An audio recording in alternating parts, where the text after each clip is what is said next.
versículo 3. O tema do nosso estudo, o poder que me cura. Eu tenho aí mais ou menos 35, 40 minutos para trazer esse recado que passa rápido, mas eu quero dividir aquilo que o Senhor me deu esta semana para trazer à igreja, para dividir com você. Tiago, capítulo 4, verso 3. Tiago era um daqueles pregadores assim, bem pesados, né? Até dizem os teólogos, chamavam ele de duas coisas: pesado de língua e joelho de camelo, de tão legalista que ele era, né? Então ele era bem aqueles que falavam mesmo do pecado, aquela dureza, né? Tipo Brasil para Cristo, Igreja do Nazareno, Deus é pavor, Deus é amor, né? Então tipo esses ministérios tem assim uma linha bem ortodoxa, né? E Tiago era assim. E aí ele foi mandar a realidade e ele falou a verdade, só que era de uma forma dura. E ele disse isso aqui, olha só. Tiago, capítulo 4, versículo 3, coloca para a gente aí, Rebeca. Diz assim: pedis, ele está falando sobre a oração, sobre a origem do bem. E ele disse para o povo o seguinte: vocês estão pedindo e vocês não recebem, porque vocês estão pedindo mal. E por quê? Qual é o pedido mal? É aquele pedido que não é em linha com a vontade de Deus. Ele falou: para esbanjardes em vossos prazeres. Que essa palavra abençoe e fale em cada coração. Vamos então pedir ao Pai revelação em nome de Jesus. Pai Santo, Pai bendito, mais uma vez louvamos e agradecemos ao Teu nome. Muito obrigado por este momento, que esta noite seja realmente uma noite de revelação, que dos céus venha cura, Jesus. Cura emocional, cura física, libertação, que sejamos transformados pela Tua palavra, pela Tua verdade. Então, por isso, Senhor, fala conosco, que essa noite seja uma noite de instrução segundo a Tua vontade. Fala-nos em nome de Jesus, e a igreja do Senhor diga amém. Amém. Graças a Deus. Conseguiu tirar foto, pastora Fátima? Conseguiu, né? Meus amados irmãos, nação santa, povo de propriedade exclusiva de Cristo Jesus. Se você puder, faça realmente como a pastora Fátima, vai anotando as mensagens, os versículos, ou tirando foto aqui da cartelinha, do telão, do slide. É importante para que você depois possa em casa refletir juntamente com a sua família no seu estudo bíblico. Por quê? Porque hoje nós vamos falar sobre essa questão do poder de Deus, o poder que pode curar. Quando a gente fala de um tratamento, de um remédio, eu tenho visto isso em relação à pastora Renata, devido à questão da cirurgia do seu ombro. Ela tem melhorado, mas ela ainda sente muitas dores, tem feito muito tratamento durante a semana, principalmente no início da semana, segunda, terça, são dias pesados para que ela possa fazer a fisioterapia, a hidroterapia. Então, essa semana, inclusive, quando nós saímos da clínica, ela estava com a cara bem chorosa, o rosto bem choroso, e eu falei: poxa, o que aconteceu? Ela falou assim: eu sofri muito agora, eu estava com a lágrimazinha seca no rosto, e ela falou: tem sido às vezes muito duro, porque ela fez uma cirurgia no ombro, e quando chega lá, você já imagina o que a fisioterapeuta faz, né? Pega o ombro, levanta, bota a mão na parede, tenta botar para trás, puxa para cá. Nossa, eu não consigo nem imaginar.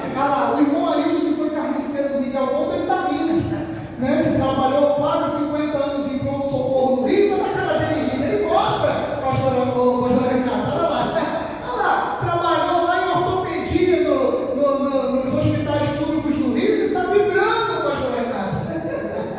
Tá, né, irmão Ailson? Então você imagina o irmão Ailson puxando o braço dela. Ele fala que ele está doido para puxar o braço dela, o ombro dela, né? Vai deixar, pastor Renato? De jeito nenhum, né? Ele está doido para puxar o ombro dela assim para trás. Trabalhou quase 50 anos nos hospitais públicos do Rio. E a gente sabe o sofrimento que é. Ele sabe. Ela agora sentindo, ela sabe o sofrimento que é. E onde é que eu quero chegar com isso? Que às vezes para nós sermos curados, meu pai dizia, quem sabe o seu também, ou sua mãe, que se você tem um problema no fígado, você está enjoado, comeu algo que não caiu bem, quanto mais amargo for o remédio, não é isso que dizem, né? Melhor será para o fígado, para o estômago, né? Quanto mais amargo. Se você acha que bolo é ruim, pior é tomar um de alcachofra. Aquilo é o próprio demônio, mas, né? Vai tomar um chá de alcachofra, um negócio para tu ver só se não sai tudo, sai até os demônios, mano, quando você toma aquele chá de alcachofra. Então, é terrível. O próprio comprimido já é ruim. O remédio, então, eu nem digo o que é para tomar aquilo. E assim acontece, eu acho que na vida naturalmente. Porque quando as coisas são transformadas, quando uma grande vitória chega, uma bênção, eu agora não vivi, não tenho nem ideia, a não ser de algumas pessoas que eu conheço lá no sul, como o filho do diácono Josinal Gilmar, que está lá em loco, está vendo o que está acontecendo lá no Rio Grande do Sul, em Porto Alegre, ele está morando lá. Então nós não temos ideia. Falei aqui há 2 semanas atrás, se você passar ali em frente à Avan, em São Pedro da Aldeia, se você for olhar a água que estava numa cidade lá do sul, estava praticamente na cabeça da Estátua da Liberdade. Para você ter uma ideia, é surreal para nós. Imagina uma vez, passar em frente ali à Avan e a água está na altura da cabeça da Estátua da Liberdade. Né? Exatamente, é uma coisa surreal para nós. Só quem está lá é que sabe o que está passando, né? Ou quem está vendo. Então, eu tenho certeza que cada dia de sol que tem em Porto Alegre, no Rio Grande do Sul, eles vibram, eles olham para aquilo. Nunca um dia de sol ele foi tão valorizado na vida de alguém como aquele povo que está lá. Então, só quando você quase perde a vida, como alguns aqui que quase perderam a vida na Covid, ou que perderam em algum acidente, é que você dá valor a respirar, é que você dá valor à liberdade, é que você dá valor a andar, é que você dá valor a um dia de sol. Por quê? Porque quase você perdeu isso, quase você perdeu a vida, quase você perdeu o ar para respirar. Então hoje você dá muito mais valor ao mar, você dá valor ao sol, você dá valor à vida. E eu acho que é isso também, o poder que as adversidades têm para fazer conosco. Então quando a gente passa por uma adversidade grave, quando a bênção vem, a bênção para nós ela tem muito mais valor. E ali Tiago diz: e vocês estão pedindo e não recebem, por que vocês estão pedindo mal? Então eu gostaria, para que houvesse cura na minha vida e na sua vida, e não tivesse decepções com Deus. Que isso, pastor? Decepção com Deus? Eu entendi exatamente. Não é que Deus vai nos decepcionar, nós é que achamos que a culpa é dele. Porque é natural ao ser humano. Quando alguma coisa não dá certo na vida de alguém, você pode perceber, todo governo que entra, quando ele não consegue realizar alguma coisa, ele bota a culpa nele?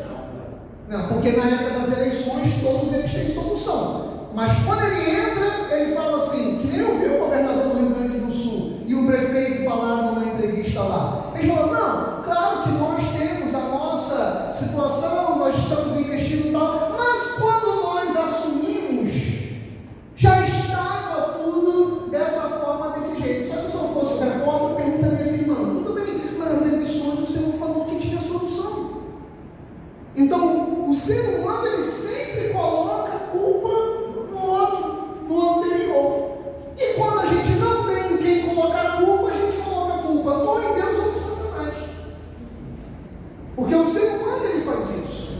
Ele vai apenas transferindo culpa. Só que ali Tiago, ele falou: pode tirar o cavalinho da chuva.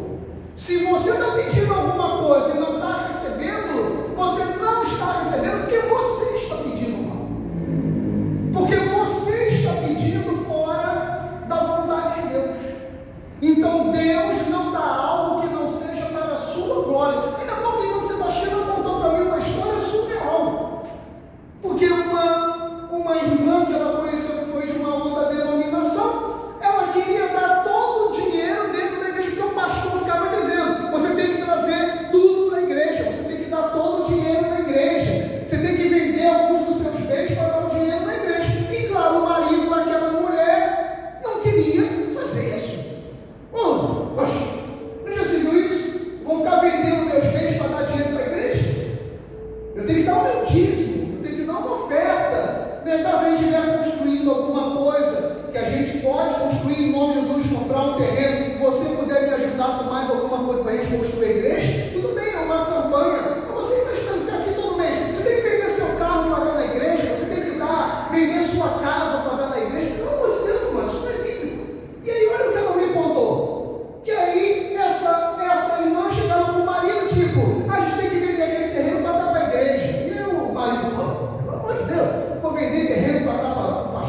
vai em linha com a vontade dele.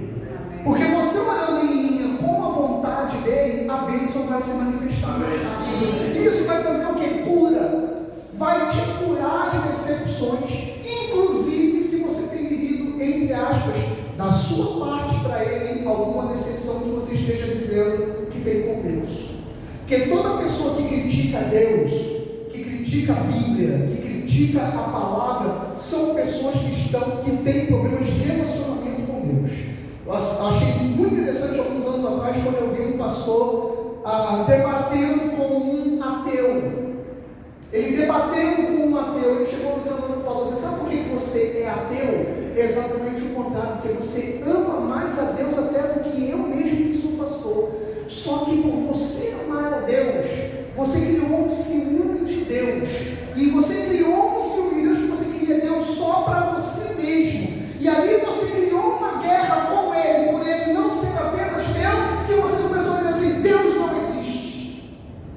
O ateu ficou olhando para a cara dele assim, porque o pastor falou toda a verdade.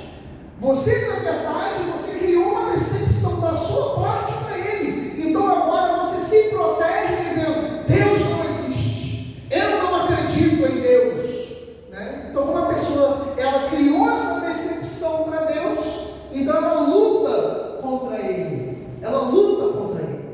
então ela não consegue estar no centro da vontade de Deus, então ela não tem cura, e muitos crentes estão vivendo isso. Porque, amados, a Bíblia ela fala de problemas, de adversidades. Jesus disse em João que neste mundo nós teríamos muitas o que, amados? Aflições. Jesus mentiu? Quantas aflições você tem? Alguém fez assim? Quantas aflições nós temos? Muita coisa, né, pastora Fátima? Nós temos, todos nós. Se eu for começar a contar as minhas aqui, você as suas, nós vamos sair daqui num chororô só. Mas isso não, a Bíblia não mente, ela fala que são aflições. O salmista disse: muitas são as aflições do justo. Muitas do justo, Robson. Às vezes a pessoa acha que vir para a igreja, como eu falei no início do culto, é esfregar a lâmpada do jeito, né, e dizer: agora as coisas vão mudar. Não é bem assim. Muitas são as aflições do justo. Mas o salmista diz: em todas o Senhor livra. Nem que seja livrar a sua alma, o seu coração, para que você tenha paz. Então ele falou que as nossas orações têm que ser na vontade de Deus e não para esbanjar, tem que ser para a glória dele. Quando acontece isso, nós passamos a ter paz. Você pode até não ter resolvido o seu problema ainda, mas você precisa ter paz. Porque Mateus capítulo 11, versículo 28 diz assim: vinde a mim. Alguém aqui, será que está cansado? Será que você está cansado? Está sentindo assim: Senhor, eu estou cansado, eu estou cansada. Então ele disse assim: vinde a mim, porque estáis cansados e sobrecarregados, e eu vou te lançar um peso ainda maior. É isso, gente? E eu vos o quê? Aliviarei. Ele falou: vem a mim, você que está cansado e sobrecarregado, que eu vou lhe aliviar. Então, Jesus não é um peso para ninguém. Eu não estou aqui oferecendo um fardo para você. Eu não estou oferecendo como era antigamente, quando você entrava numa igreja que você aceitava Jesus, e depois que você estava lá na igreja, vinha o secretário, vinha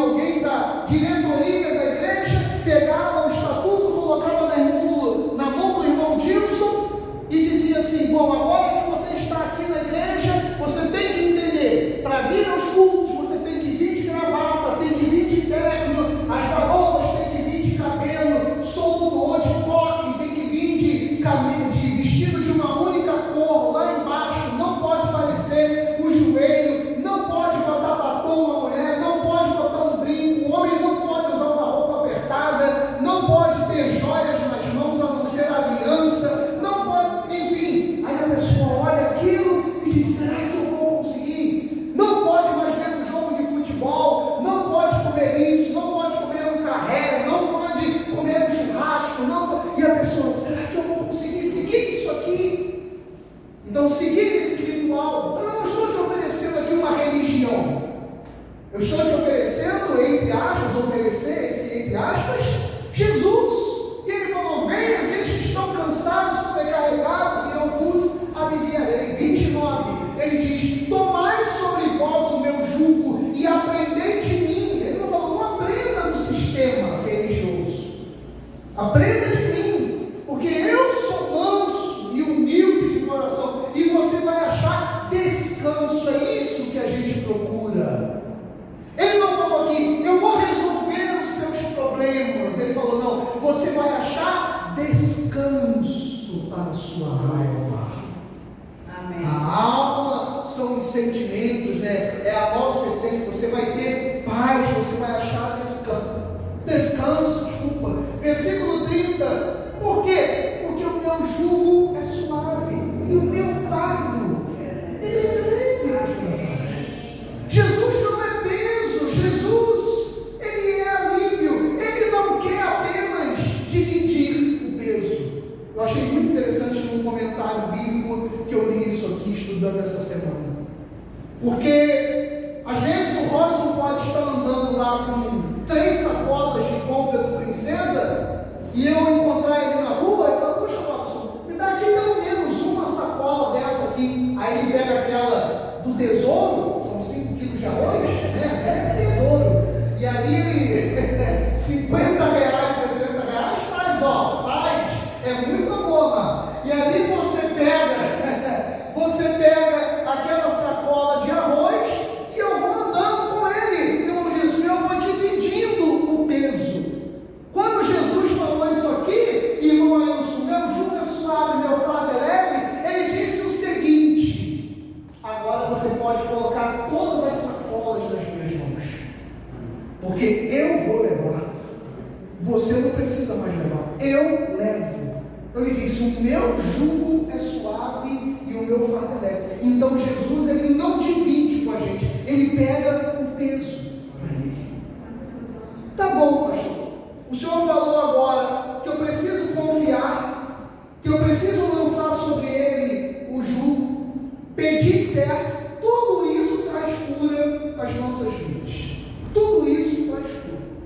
Então, pedir de forma correta, lançar sobre ele, isso aqui são exercícios, repito, como a pastora Renata está fazendo lá 3, 4 vezes na semana, sua fisioterapia para o ombro. Dói, ela chora, ela sente, é pesado, tanto que ela não tem nem coragem de assistir a sessão para não ver o sofrimento dela, e é duro, não tem sido fácil para ela e para nós.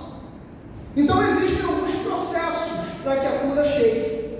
Daqui a 1 ano, 2 anos, pastor Renato, você vai estar movimentando o seu ombro normalmente, para a glória de Deus, novamente. E aí vai ser apenas uma lembrança quando você vê aquela marquinha aqui no seu ombro. Você vai olhar aquilo ali e você vai dizer: puxa, por causa disso aqui, dessa marca que eu tenho aqui, quanto sofrimento. Amado, eu diria que as lutas da nossa vida são assim também. Pode ser que elas fiquem até com algumas marcas, mas isso vai passar, isso que você está vivendo. Isso vai passar. Então, pastor, o que eu preciso fazer agora nessa já reta final da mensagem? O que eu preciso fazer? Eu me lembrei daquela passagem da mulher do fluxo de sangue, de Marcos 5. Mas o ponto central daquela mensagem é o vestido de Jesus. Porque naquela época os homens usavam vestidos, literalmente, né? Usavam vestido mesmo. E de acordo com a sua posição na sociedade ou religiosa, eles usavam uma corda amarrada no seu vestido. Eles usavam de baixo como se fosse uma cueca, só que era como hoje a gente chama, como se fosse uma cueca samba canção, ou uma, aqui a nossa chama de perninha, que é aquela bem grudada na perna, né? E quando você vê a mulher usando a vestido, que aí você fala assim: nossa, a mulher está vestido, eu estou bem vendo aqui embaixo, eu estou de shorts, né? Aí a mulher está com o vestidinho aqui, aí está com aquele short apertado embaixo. Então era isso que os homens usavam.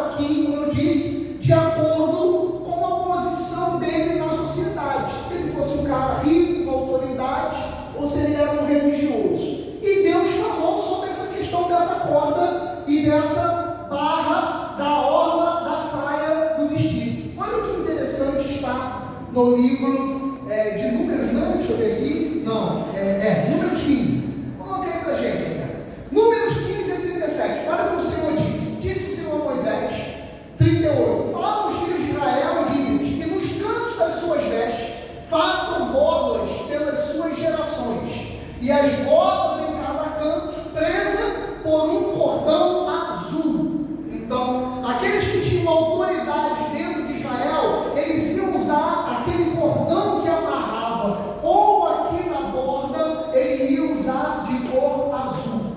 E o Senhor diz no 39, para quê? E as bolas estarão ali, para, preste atenção nisso aqui, vemos, vos lembreis de todos os mandamentos do Senhor e os cumprais. O que significa isso? Você saiu, você está aqui na igreja, aí eu estou pregando, irmão Dilson, estou pregando, aí de repente o irmão Dilson diz assim, eu gostaria de quando sair da igreja, não esquecer o que o pastor Marcelo pregou. Deus não é bobo nem nada, ele falou, eu tenho leis, e as autoridades e os meus sacerdotes têm que cumprir, para que vocês não esqueçam, ou vocês vão colocar uma borda azul no vestido, ou vocês vão pendurar uma faixa, um cordão azul. Ou seja, quando você estiver andando, Gisele, o cara está lá, ele vai cometer um pecado. Ele viu uma mulher e falou, caraca, mulher, ou ele vai fazer alguma coisa errada. Quando ele se mexer, aquela bola azul vai aparecer, ou a corda azul vai balançar. Aí vai dizer assim, pastor Fábio, aqui ó, está balançando a corda, eu vi a borda do vestido, então eu não posso fazer isso. Então Deus, ele diz, ó lá, e é para que vos lembreis dos mandamentos do Senhor os cumprais, não seguireis o desejo do vosso coração, nem dos vossos olhos, após os quais vocês andam adulterando. Olha o 40. Para que vos lembreis dos meus mandamentos os cumprais, e santos sereis ao vosso Deus. Então Deus mandou esses homens colocarem para que eles não esqueçam. A gente podia botar isso nos políticos também, né? José? Além dos sacerdotes, podia botar isso também. Toda vez que balançasse aquela corda, né? Caramba, Deus está falando para não errar, para não se corromper, para não fazer aquilo que é errado. Então, por isso que Deus determinou isso. E por que eu disse esse versículo aqui? Porque, por incrível que pareça, você está falando, Jesus usava isso. Olha que maravilha. Jesus usava porque era um mandamento. Agora, Jesus tinha pecado? Jesus tinha pecado ou não? Não. Mas ele usava essas mesmas bordas, ele tinha nas suas vestes, ele tinha no seu vestido, na sua saia, ele tinha no seu cordão, porque ele era um sacerdote. E o cidadão, o homem que não teve pecado que andou entre nós, ele andava com aquela cor azul para poder lembrar que ele não podia pecar. Agora imagina nós.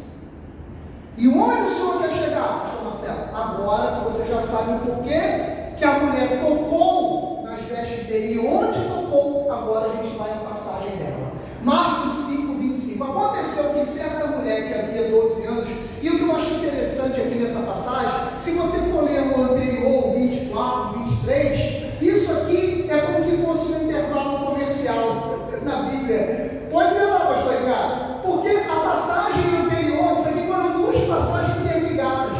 A passagem anterior, Jesus estava indo na casa de Jairo curar a filha dele. Quando Jesus falou assim, eu vou lá na casa dele, eu vou lá curar a menina, porque a menina está dormindo. Aí o pessoal até zombou de Jesus, está dormindo nada, pai, ela já morreu. A filha de Jairo está morta. E ele falou, eu vou lá porque a menina dorme, irmão. Ele falou, eu vou lá. Nesse inteirinho que Jesus, eu e irmão Dilson, fomos sair levantando indo até a casa de Jairo, ele estava indo, quando ele chega no caminho, tem uma multidão e aparece essa mulher. Ou seja, são duas passagens dentro de uma. A Bíblia está falando da passagem da filha de Jairo, e essa mulher chega no meio. E aí diz lá, aconteceu que certa mulher que havia 12 anos Olha lá, olha o número aí, ó, 12. Olha lá. Olha aí, o pastor Ricardo Monte, olha lá, 12. Não foi 11, não foi 13, não foi 14, 12. Ela tinha 12 anos, vinha sofrendo de uma hemorragia. O que é hemorragia? Hemorragia, gente, é a vida indo embora. Essa mulher aqui, ela tinha graves problemas ginecológicos. No mínimo, ela tinha um mioma hemorrágico. Ela devia ter cistos nos ovários. Ela devia ter algum problema sério no seu ovário, no seu útero. E ela menstruava o tempo todo. E já tinha 12 anos que essa mulher estava vivendo esta hemorragia. A hemorragia é a vida indo embora. A vida estava indo embora.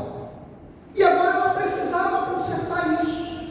Os antigos chamam a menstruação de como? Regra. Não tem essa expressão? Chamam, né? Antigamente o pai, a mãe, o avô, a avó falavam: são as regras da sua mãe, as regras da sua avó. A menina agora está moça, está tendo regras. E a gente pode dizer o seguinte, amado, que aquela mulher, ela estava sofrendo, ela estava morrendo porque o seu organismo então quebrou as regras. Quebrou as regras.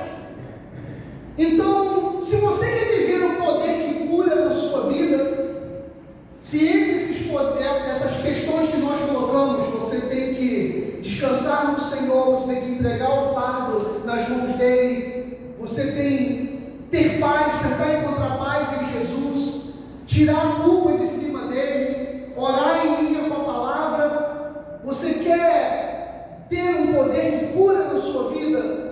Viva as regras de Deus. Viva a obediência de Deus. Porque toda vez que uma regra ela é quebrada, a hemorragia vem. A hemorragia vem, irmãos. E era isso que estava acontecendo com essa mulher. O organismo dela quebrou as regras. E o inimigo, ele ama quando regras são quebradas. Porque ele traz dor, ele traz sofrimentos. E quando você vê o estado aqui dessa mulher, se você for lá no livro de Levítico, a Bíblia diz que a mulher, no dia das suas regras, da sua menstruação, a mulher não podia vir nem à igreja. A Bíblia diz isso. Exatamente, ela ficava separada. Ela tinha que ficar em casa, num lugar separado. Ela não podia tomar banho no mesmo lugar que os demais da casa. A Bíblia diz, durante 7 dias, ou no período da sua menstruação, tu serás impura. A Bíblia fala isso. Você já imaginou, quando a gente fala aqui da questão da lei, a irmã, você estava tentando explicar a irmã Sebastiana, sobre a questão da lei de Moisés, sobre alguns irmãos que guardam o sábado. O problema não é você guardar o sábado. O problema é que Tiago diz, aquele que guarda uma só lei e não guarda as demais, se torna réu de todos. Tiago capítulo 2, versículo 10. Então nossos irmãos adventistas, eles têm que guardar o sábado, verdade, é bíblico, mas a Bíblia diz que então a mulher adventista não pode estar na igreja no dia que estiver menstruada, porque a Bíblia fala isso. Você imagina eu colocar a diaconisa Selma, a Nilda, a Viviane, ou alguma irmã na porta da igreja, e quando a irmã entrar, pastor Ricardo, ela virar e falar assim, pergunta à irmã se a irmã está menstruada.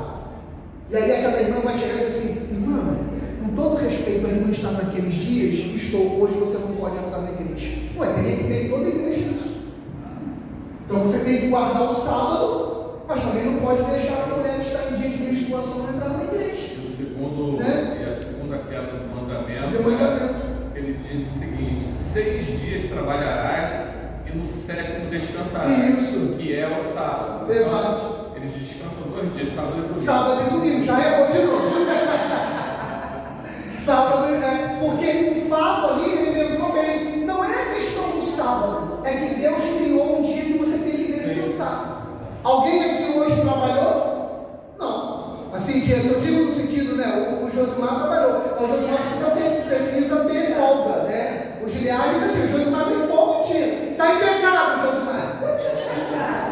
Tem que tirar a folga.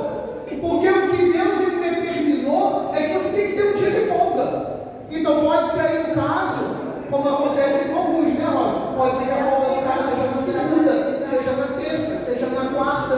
Deus assim determinou. Então, por quê? Porque quebras de regras trazem também doenças. Você precisa ter uma folga. Você precisa ter um descanso. E aí ele disse, o nosso irmãozinho adventista, ele folga no sábado pela religião e depois folga no domingo pelo trabalho. Então está em pecado. Porque tem que folgar um dia. Mas voltando aqui, a lei estava sendo quebrada, né? A regra estava sendo quebrada. E essa mulher, ela estava o quê? Ela estava em sofrimento. Então, pela lei, ela era impura. Havia outra dor na vida dessa mulher. É que essa mulher, a Bíblia diz, coloca no versículo seguinte, Rebeca, o versículo 26, e muito padecera a mão de vários médicos. Para muitas mulheres ter que passar a mão de um ginecologista, né, homem, né, é complicado. Para muitas mulheres. Então ela fica ali procurando uma ginecologista mulher, aquela coisa toda, e está uma maioria, né? Por quê? Porque ficar, não é que a gente não está falando profissional, está no profissional. Existem malucos nesse meio? Existe, mas a maioria são profissionais, são homens dignos, corretos e tal, né? É muito complicado você mostrar a sua nudez para uma outra pessoa, né? É muito complicado você fazer isso. Alguns meses atrás eu tive que ir foi uma médica que me atendeu, e eu precisei ficar sem roupa diante dela, e eu enrolando, falando, ela virou e falou assim para mim, Marcelo, a gente está aqui, está conversando, a conversa está boa, mas a gente precisa fazer um exame. E eu falei assim, não, doutora, vamos continuar conversando. A vontade de bobeira. Eu falei, não, vamos continuar conversando. Eu falei, mas já, doutora, no primeiro encontro, ela falou, você é bobo mesmo. Né? Então, é ruim, é vergonhoso. Agora você imagina, gente, há 2000 anos atrás, numa sociedade completamente machista, essa mulher ficou sem roupa na frente de vários médicos. Imagina a vergonha dela. Imagina a dor dela. E o pior de tudo é que ela perdeu tudo. Pelo contrário, ia cada vez pior. Cada vez ia piorando, né? E diz aí, Marcos, capítulo 26, 25, 27, tendo ouvido a fama de Jesus, vindo por trás dele, por entre a multidão, onde ela lhe tocou? Ela lhe tocou aonde? Eu diria para você, amado, que aí é a dúvida que há. A maioria das versões dizem que ela tocou na borda, nessa borla, que tinha escrito vários textos, né, da Torá, porque Jesus era um rabino, Jesus era um mestre. E vamos dizer, qual é o versículo que você ama? Já citei hoje. O Senhor é o meu pastor, nada me faltará. Então, na roupa de Jesus estava escrito aqui: o Senhor é o meu pastor, nada me faltará. Vamos dar um exemplo. E quando aquela mulher veio, ela tocou onde estava escrito a palavra da Torá na roupa de Jesus. A gente pode até levar por esse ponto, Gutiérrez. Quando a gente lê isso, meu irmão, significa que quando a gente toca na palavra, Robson, o que acontece? A palavra cura. Amém. A palavra, ela cura. Ela tocou na palavra e ela foi curada. Mas vamos dizer uma vez que ela, ali, como diz a outra versão, ela não tocou na borla, na questão da palavra. Ela tocou, Gisele, no cordão azul. E quando ela tocou no cordão azul, Robson, ela foi curada. Por quê? Porque aquele cordão azul significa obediência. Amém. Então, quer ser curado? Seja obediente. Amém. Obedeça a palavra. Se a palavra diz para você alguma coisa, siga a palavra. Seja a palavra aqui, ou seja, na borda, seremos curados. Rapidinho, irmão, isso para eu não perder. Isso. O meu povo está sendo destruído porque lhe falta o conhecimento. Então, toque, seja na borda ou na borla que é a corda, e você vai ser curado. As pedras, elas deixam de ser quebradas.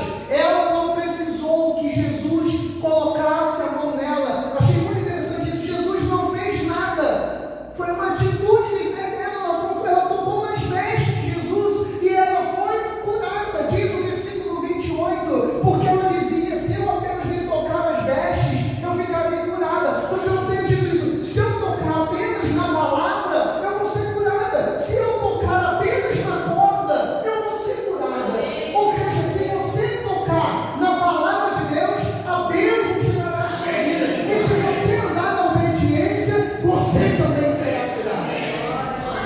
Então é o que nós precisamos. Versículo 29, e a Bíblia diz que logo eles estão com a hemorragia e sentiu no corpo estar curada do seu flagelo. Aí vem algo interessante no versículo 30, que diz: Jesus reconhecendo imediatamente que dele saíra a cura. Foi isso, gente? Que dele saíra o quê? Amados, o que nós precisamos da nossa vida, vou dizer com todo respeito, por mais que eu esteja falando hoje aqui sobre cura, sobre bênção, sobre vitória, o que eu e você precisamos mais do que isso é do poder dele. Quando o poder vem na nossa vida, o poder de cura, o poder de liberta, o poder abre portas, o poder traz paz, o poder traz refrigério, o poder. A Bíblia não diz que Jesus sentiu sair dele cura, a Bíblia diz que Jesus sentiu sair dele poder. E agora a cura na vida daquela mulher se torna completa, amados. Sabe por quê? Porque essa mulher estava 12 anos. Aí eu pergunto, a Bíblia não fala, mas eu vou perguntar para que a sua resposta esteja em linha com a minha. Essa mulher era casada?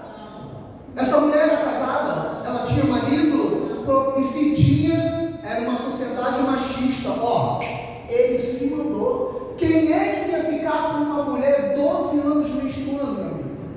Quem é que ia ficar? Se hoje já é difícil, só no comercial de absorvente que mulher está feliz naquele dia, mas é só você não vê o comercial do Sempre Livre. Tá a mulher feliz, tá a mulher aquela coisa. Se hoje a mulher ainda passa seus apertos, suas dificuldades, suas dores de cabeça, suas cólicas, você imagina 2000 anos atrás, uma mulher lá na Palestina, meu amados, usando panos retalhos, sabe de quê? Em hemorragias diárias. Sabe que remédios, que tipo de remédios, de ervas que ela tomava e que ela passava? Essa mulher, ela se sentia a pior de todas. Não tinha marido, não tinha família, perdeu dinheiro, perdeu tudo, mas havia uma esperança para ela que se chama Jesus.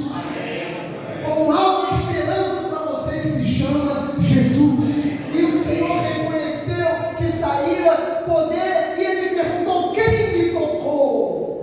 Quem me tocou nas vestes? Quem me tocou na borla azul? Quem me tocou em Oséias 4:6? Quem me tocou nessa palavra? Agora, amados, aí a outra coisa que eu pergunto: ele sabia ou não sabia quem tocou nele? Sabia ou não sabia, gente? Mas agora, se aquela mulher ela foi exposta à vergonha durante 12 anos, agora Jesus ia restituir a dignidade dela.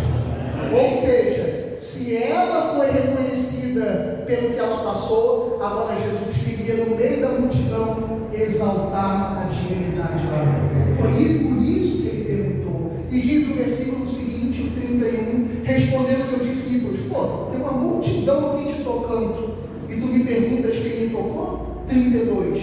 Ele, porém, olhava ao redor para ver quem fizera isto. 33. Então a mulher, atemorizada e tremendo, ou seja, sabendo do que nela se operara, ela veio, e o que ela fez?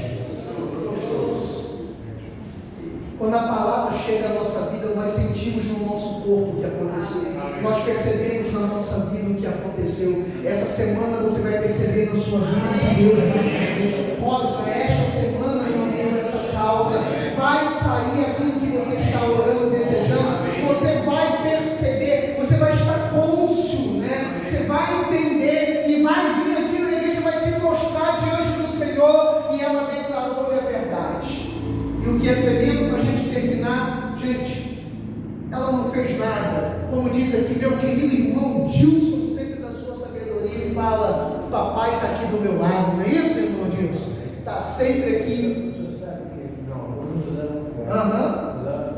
Cirola, até aqui embaixo.